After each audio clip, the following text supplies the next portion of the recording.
नमस्कार मित्रांनो, मी मेघराज बोराडे आपणा सगळ्यांचं माझ्या एज्युकेशनल यूट्यूब चॅनलमध्ये पुन्हा एकदा सहर्ष स्वागत करतो. तर आज आपण संकीर्ण प्रश्नसंग्रह 1 बघणार आहोत. त्यातील प्रश्न क्रमांक 7 आणि उपप्रश्न क्रमांक 5 ही उदाहरण बघणार आहोत. तर आपण उदाहरण क्रमांक 5 बघूया. एका कारखान्यातील कुशल आणि अकुशल कामगारांच्या रोजगारांचे गुणोत्तर 5:3 आहे.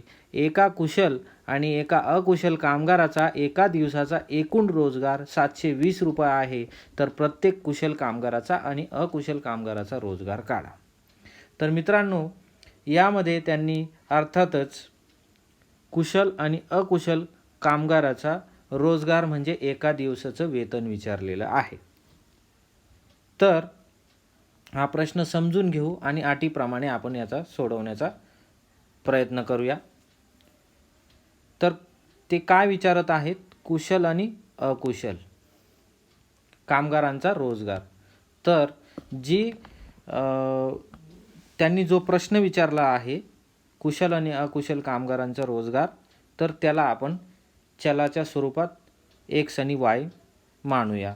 तर सुरुवातीला कुशल कामगाराचा रोजगार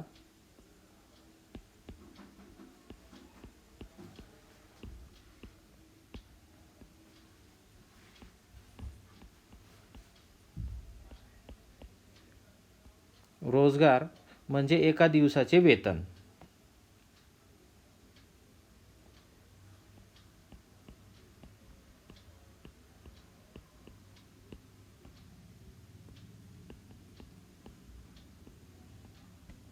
हे x रुपये मानू.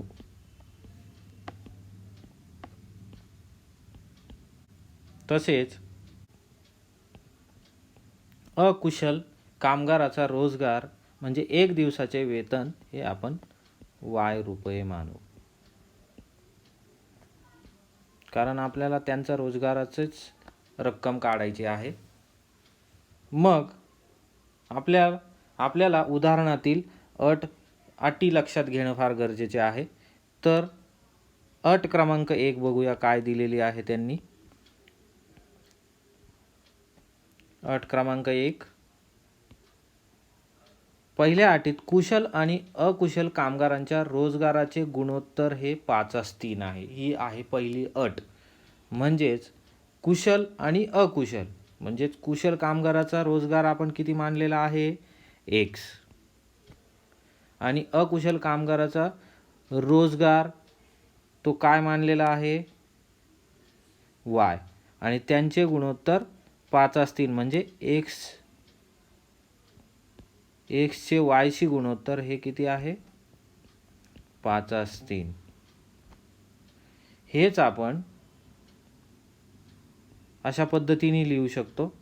x अंशस्थानी y छेदस्थानी म्हणजे x छेद y आणि 5:3 म्हणजे 5/3.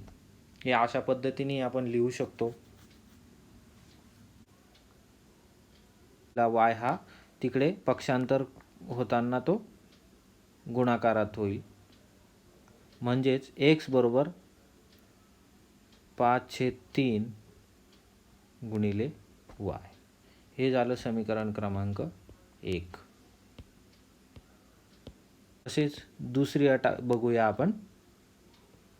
तर दुसऱ्या अटीत त्यांनी काय सांगितलेलं आहे? कुशल आणि अकुशल कामगाराचा एका दिवसाचा एकूण रोजगार म्हणजे अकुशल आणि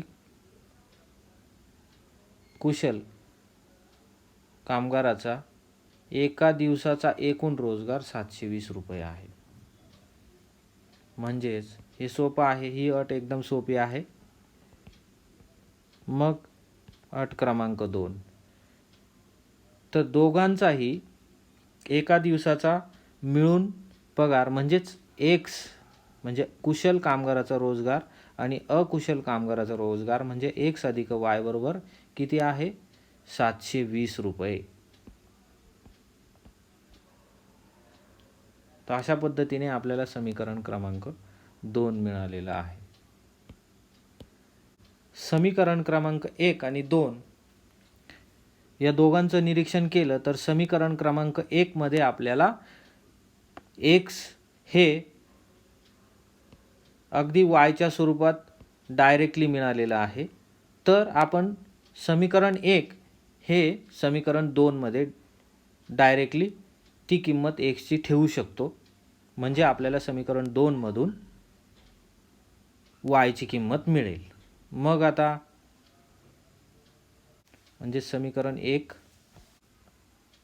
हे समीकरण 2 मध्ये ठेवून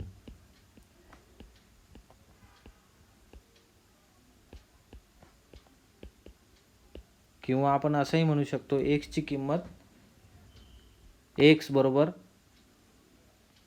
किंवा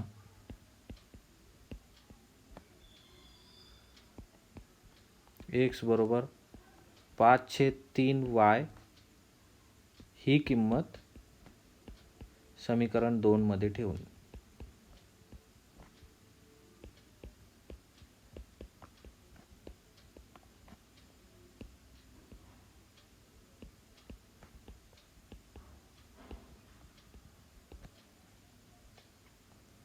तर समीकरण क्रमांक 2 काय आहे?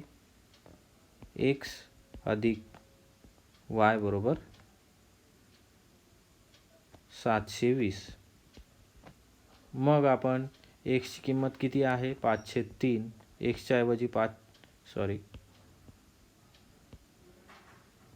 5/3 y अधिक y बरोबर 720.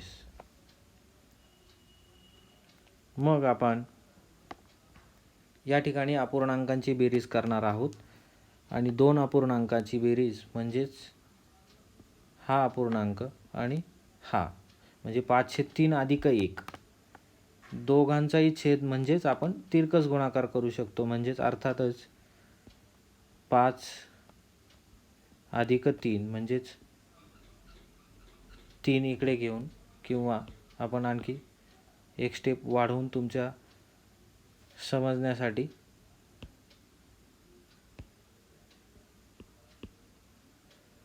लिहू शकतो की इथे 5/3 y अधिक हा 1/1 असं लिहू शकतो आपण बरोबर 720. या दोन अपूर्णांकांचा ह्या आणि ह्या अपूर्णांकाचा छेद समान नाही. मग तो छेद समान करण्यासाठी आपण त्यांचा तिरकस गुणाकार करू. म्हणजेच पहिल्या अपूर्णांकाच्या छेदाने दुसऱ्या अपूर्णांकाच्या अंशाला आणि दुसऱ्या अपूर्णांकाच्या छेदाने पहिल्या अपूर्णांकाच्या अंशाला गुणायचं आणि छेदस्थानी या दोघांचा गुणाकार ठेवायचा. मग आपण लिहूया. असं लिहू शकतो 5y अधिक 3 गुणिले इकडे 3 एके 3 3y भागिले 3 एके 3 बरोबर 720 बरोबर. तर 5y अधिक 3y 8y आणि हा 3 इकडे भागिले आहे तो इकडे गुणिले होईल 720 गुणिले 3 म्हणजेच 8y बरोबर 720 गुणिले 3 म्हणजे ती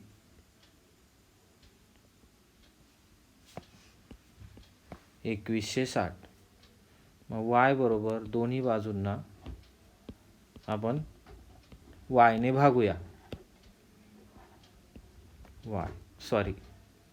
8 ने भागूया. दोन्ही बाजूंना 8 ने भागूया. 8 भागिले 8 1.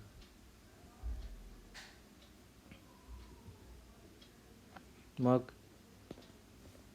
2160 भागिले 8 यांचा भागाकार हा 270 येतो. म्हणजेच 8 दुने 16 21 वजा 16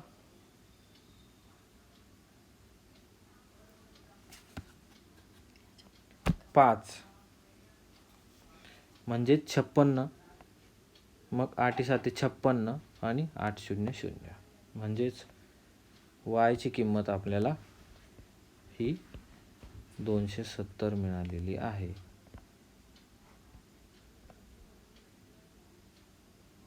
तर ही वायची किंमत आपण समीकरण क्रमांक 1 मध्ये ठेवून आपल्याला उत्तर मिळेल. मग समीकरण 1 मध्ये ठेवू.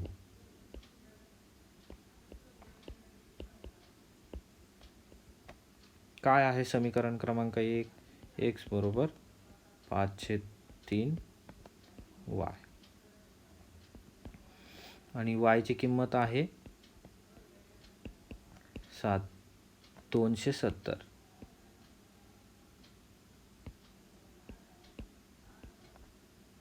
तर 3 ने 270ला भाग जाऊ शकतो. 3 1 3, 3 9 27, 3 0 0 म्हणजे 90. तर 90 गुणिले 5 तर 450 म्हणजेच x बरोबर 450 मिळालेला आहे. अशा पद्धतीने आपल्याला कुशल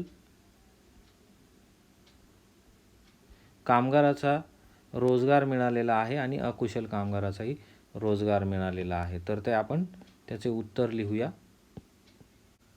मग मिळालेले उत्तर बरोबर आहे की नाही हे आपण पडताळून बघूया. तर त्यांनी काय सांगितलं आहे, पहिल्या अटीप्रमाणे कुशल आणि अकुशल कामगारांच्या रोजगारांचे गुणोत्तर किती आहे? 5/3 म्हणजेच x भागिले y जर केलं तर त्याचं उत्तर आपल्याला 5/3 मिळायला पाहिजे. मग x ची किंमत काय आहे? 450 भागिले 270. या ठिकाणी 0 0 आपण कट केला तर 45 भागिले 27. तर 9ने भाग जातो. 9 त्रिक 27 आणि 9 पाचे 45 म्हणजेच यांचं गुणोत्तर 5/3 हे येते. म्हणजेच आपण x आणि yच्या ज्या किमती शोधलेल्या आहेत त्या अगदी बरोबर आहे. अशा पद्धतीने उदाहरण क्रमांक 5 हे अगदी सोपं आहे. आता उदाहरण क्रमांक 6 कडे वळूया. तर उदाहरण क्रमांक 6 काय आहे? एका सरळ रस्त्यावर ए आणि बी ही 2 ठिकाणे आहेत. त्यातील अंतर 30 किलोमीटर आहे. हमीद मोटारसायकलने ए पासून बीच्या दिशेने जाण्यास निघतो. त्याचवेळी जोसेफ मोटारसायकलने बी पासून एच्या दिशेने जाण्यास निघतो. ते दोघे जण 20 मिनिटात एकमेकांना भेटतात. जोसेफ जर त्याच वेळी निघून विरुद्ध दिशेने गेला असता तर त्याला हमीद 3 तासांनी भेटला असता. तर प्रत्येकाच्या प्रवासाचा वेग किती? मग आपल्याला ज्या गोष्टी विचारलेल्या आहेत त्या आधी आपण मांडून घेऊया.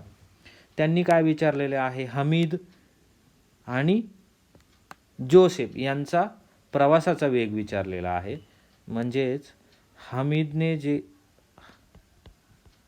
हमीदच्या प्रवासाचा वेग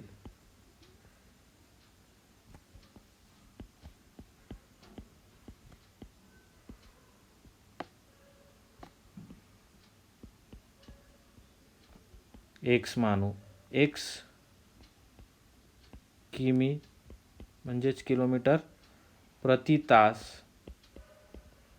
मानू आणि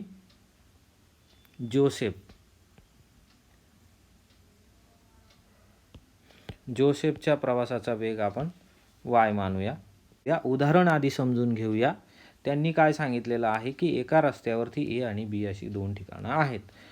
मग ती ए आणि बी ही ठिकाणं आपण, हे ए ठिकाण आहे आणि हे बी ठिकाण आहे.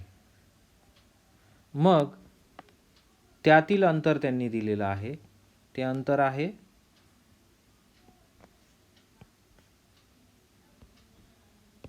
30 किलोमीटर.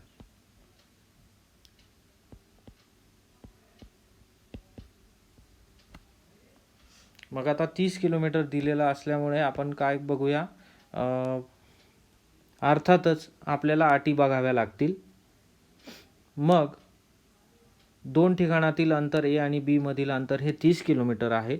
तर अट क्रमांक 1 बघूया. अटीत काय दिलेलं आहे? तर पहिली अट काय सांगते? हमीद मोटारसायकलने ए पासून बीच्या दिशेने निघतो. हमीद ए पासून बीच्या दिशेने निघतो आणि जोसेफ, दोघेही मोटारसायकलने प्रवास करत आहेत. जोसेफ हा बी पासून एच्या दिशेने निघतो. ते दोघे 20 मिनिटात पोहोचतात. म्हणजेच ते दोघं, जर हमीद ए पासून बी कडे जाण्यास निघाला आणि जोसेफ बी पासून एच्या दिशेने निघाला तर ते दोघे 20 मिनिटात. म्हणजेच आपल्याला अशा पद्धतीने लिहिता येईल की पहिल्या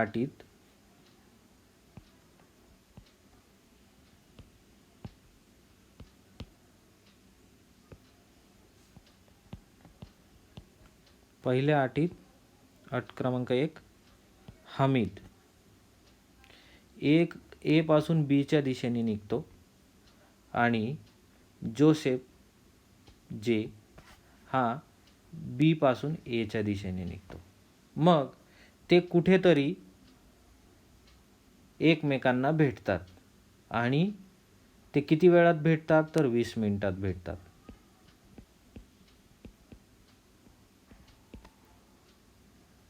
वीस मिनिटांनी एकमेकांना भेटतात. मग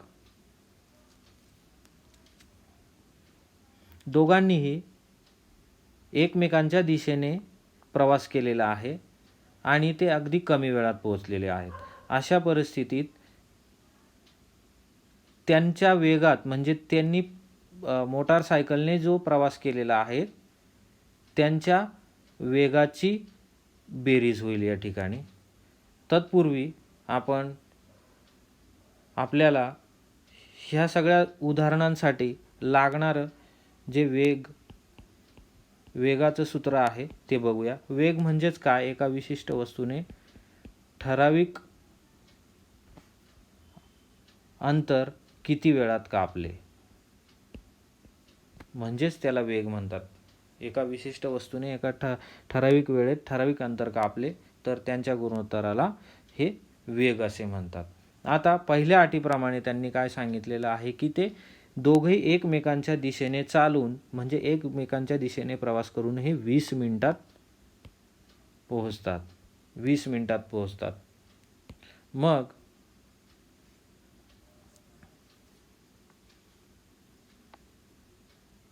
त्यांनी मात्र दोन्ही बाजूंनी प्रवास करून अंतर हे सारखंच, म्हणजे त्यांनी 30 किलोमीटरचाच प्रवास केलेला आहे. मग अशा वेळी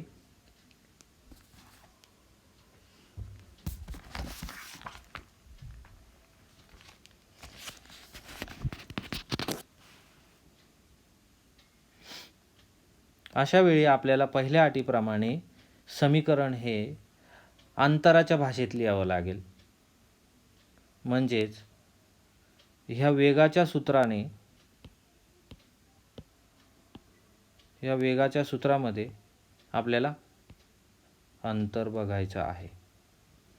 तर अंतर, कारण पहिली अट आपली अंतराच्या स्वरूपात आहे.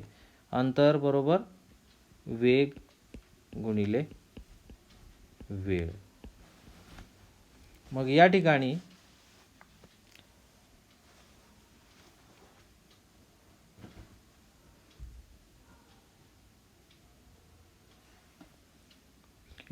आपल्याला दोघांच्याही ठिकाणांमधील अंतर हे 30 किलोमीटर आहे. म्हणजे हे अंतर हे न बदलणारं आहे, हे फिक्स असेल. म्हणून मग आपल्याला ते जे समीकरण लिहायचं आहे ते अंतरामध्ये लिहायचं आहे. परंतु पहिल्या अटीप्रमाणे त्यांनी हे आपल्याला वेळ दिलेली आहे.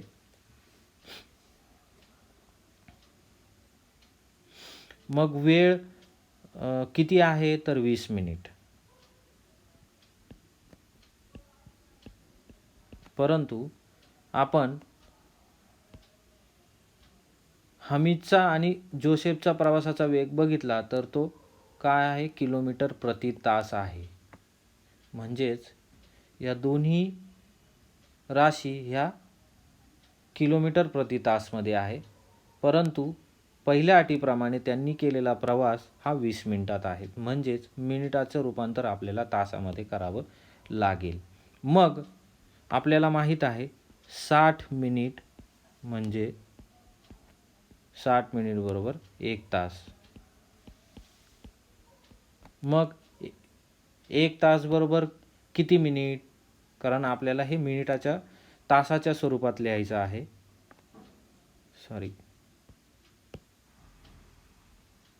60 मिनिट बरोबर 1 तास. मग आपल्याला 1 मिनिट म्हणजे किती तास? कारण हे मिनिटाचं रूपांतर आपल्याला तासामध्ये करायचं आहे. तर दोन्ही बाजूंना आपण जर 60ने भागलं तर आपल्याला 1 मिनिटाची किंमत मिळते. 60 भागिले 60 1 म्हणजेच 1 मिनिट बरोबर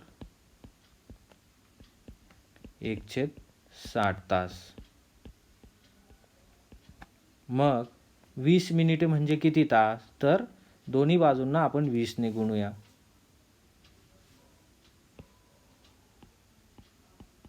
20 म्हणजेच 20 मिनिट बरोबर 20/60 तास. मग 20 मिनिट 20ने 60ला भाग दिला तर 20 एके 20 20 त्रिक 60 म्हणजेच 1/3 तास. म्हणजे 20 मिनिट म्हणजे 1/3 तास. मग हमीदने कापलेले जे अंतर आहे पहिल्या अटीप्रमाणे, अट क्रमांक 1, कारण आपल्याला ते अंतराच्या स्वरूपात लिहायचं आहे. मग हमीदने कापलेले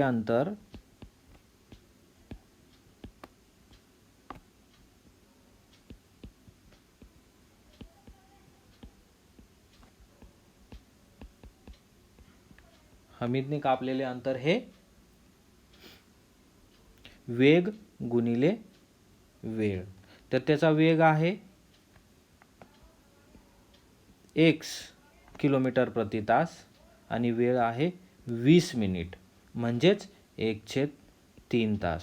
म्हणजेच त्यांनी कापलेले अंतर आहे 1/3 किलोमीटर. तसेच जोसेफने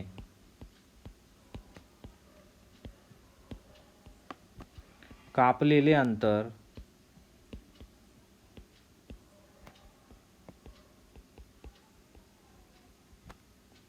हे 20 मिनिटच आहे.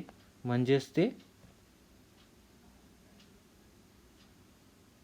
वेग गुणिले वेळ म्हणजेच y/3 किलोमीटर. मग पहिल्या अटीप्रमाणे दोघांनी कापलेले अंतर हे 30 किलोमीटर आहे. मग हमीदने कापलेले अंतर 1/3 अधिक जोसेफने कापलेले अंतर y/3 दोघांनी मिळून किती किलोमीटर कापलेलं आहे? 30. कारण ए आणि बी मधील अंतर हे 30 किलोमीटर आहे. अशा पद्धतीने आपल्याला पहिलं समीकरण मिळतं. याला आणखी सोप्या स्वरूपात लिहिलं म्हणजेच दोन्ही बाजूंना 3ने गुणलं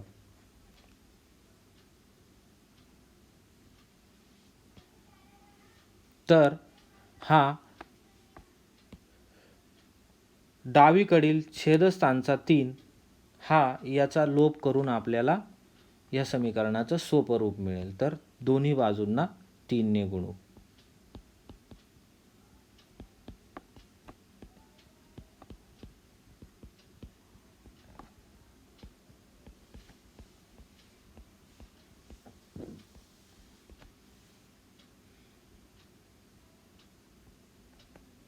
तीन गुणिले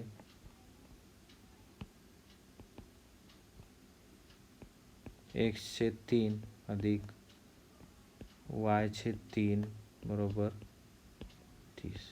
मग तो प्रत्येक पदाला गुणेल.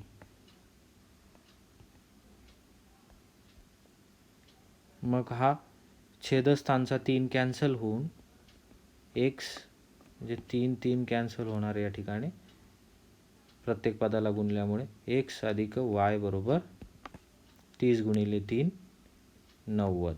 अशा पद्धतीने समीकरण क्रमांक 1 मिळते. तसेच अट क्रमांक 2, दुसऱ्या अटीनुसार दुसरी अट आपण आधी वाचून घेऊया.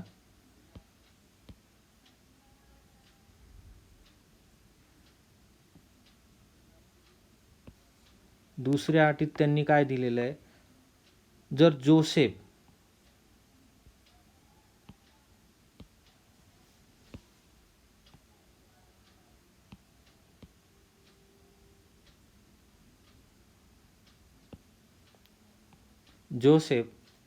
जर त्याच वेळी निघून विरुद्ध दिशेने गेला असता, विरुद्ध दिशेने गेला असता, तर त्याला हमी 3 तासांनी भेटला असता. बघा या ठिकाणी किती तासांनी भेटला असता, 3 तासांनी.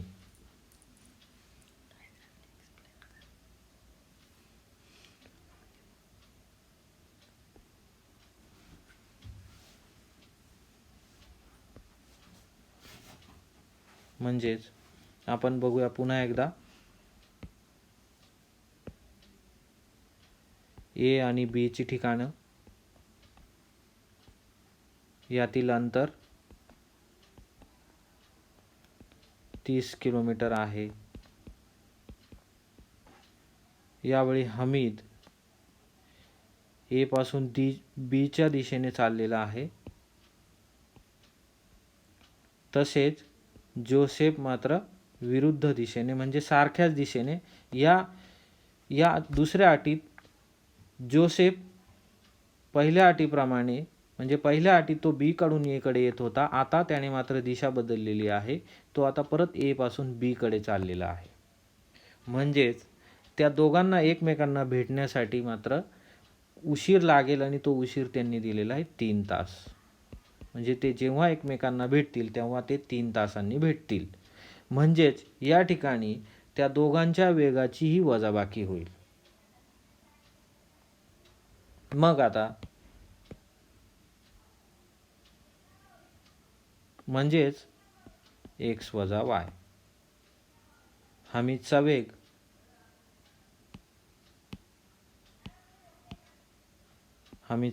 x आणि जोसेफचा वेग y, या दोघांच्या वेगातील आपल्याला फरक काढावा लागेल, तेव्हा शोधता येईल उत्तर. तर दुसऱ्या अटीप्रमाणे त्यांना लागणारी जी वेळ आहे ती 3 तास आहे. म्हणजेच हमीदने कापलेले अंतर, दोघांनी कापलेले अंतर हे दोन्ही मिळून हे 30 किलोमीटर आहे. परंतु आपल्याला दुसऱ्याही अटीत ते समीकरण हे अंतराच्या भाषेत लिहावं लागेल. तर मग दुसऱ्या अटीतही हमीदने कापलेले जे अंतर आहे हे त्याचा वेग गुणिले वेळ, म्हणजेच यावेळी 3 तास लागणार आहेत म्हणून 3x, आणि जोसेफने कापलेले अंतर हे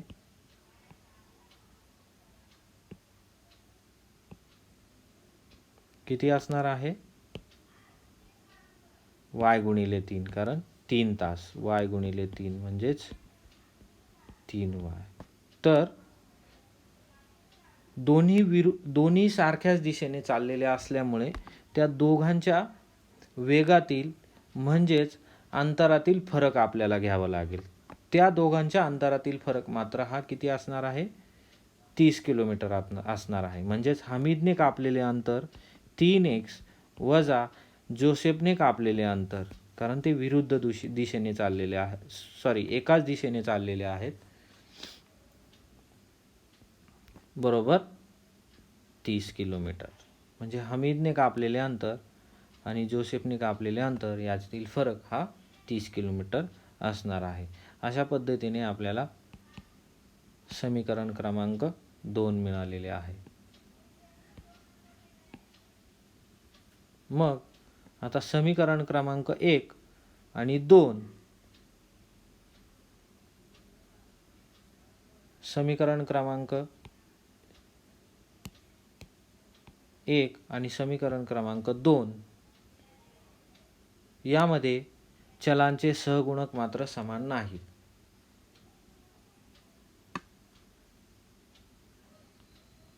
तर या ठिकाणी परत आपण व्यवस्थित निरीक्षण केलं तर समीकरण क्रमांक 2ला आणखी सोप्या स्वरूपात लिहिता येईल. दोन्ही बाजूंना जर आपण 3ने भागलं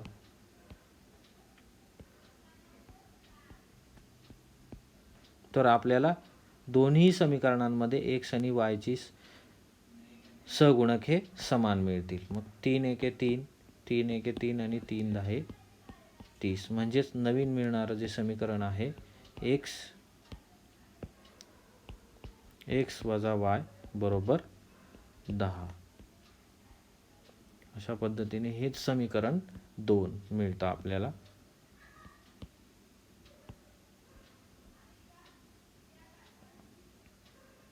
मग समीकरण क्रमांक 1 आणि 2 म्हणजे समीकरण क्रमांक 1 काय आहे? x अधिक y बरोबर 90 आणि समीकरण क्रमांक 2 आहे x वजा y बरोबर 10. मग या दोन्ही समीकरणांमध्ये x आणि y ची चले समान आहेत, परंतु y या चलाचे सहगुणक समान असून ते विरुद्ध चिन्हांचे आहे. म्हणजेच या दोघांची जर बेरीज केली तर y चलाचा लोप होईल आणि आपल्याला x ची किंमत सहज मिळेल. मग समीकरण 1 मध्ये 2 मिळवूया. समीकरण 1 अधिक 2 कारण विरुद्ध चिन्ह असल्यामुळे समीकरण 1 आणि समीकरण 2 ची बेरीज करावी लागेल. मग x अधिक y बरोबर 90 आणि x वजा y बरोबर 10 त्यांची बेरीज करणार आहोत.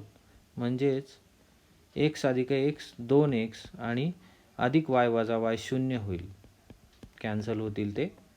आणि 90 अधिक 10 100 म्हणजेच 2x बरोबर 100 आणि दोन्ही बाजूंना 2ने भागूया आपण. म्हणजेच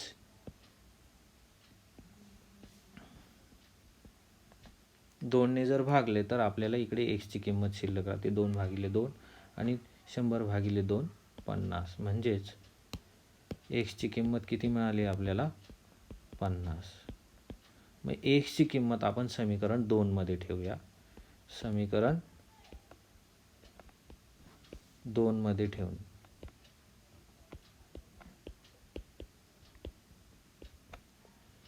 समीकरण 2 काय आहे? x वजा y बरोबर 10.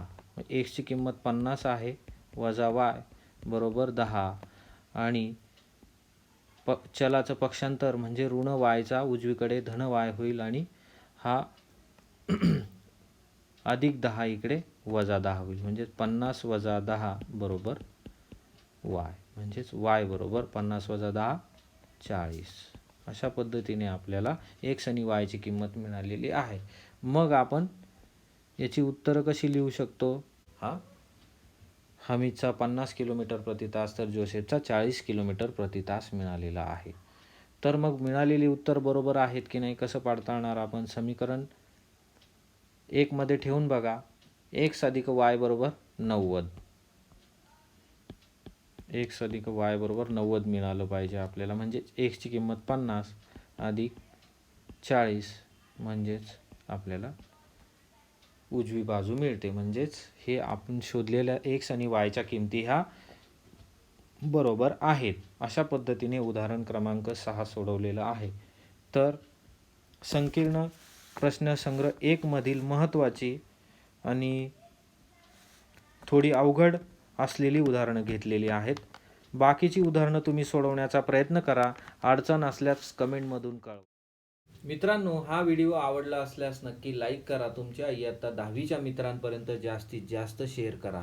आणि काही शंका असतील, काही सल्ला असतील तर कमेंटमधून नक्की कळवा. आणि हो, हा चॅनल सबस्क्राईब करायला मात्र विसरू नका. तोपर्यंत धन्यवाद.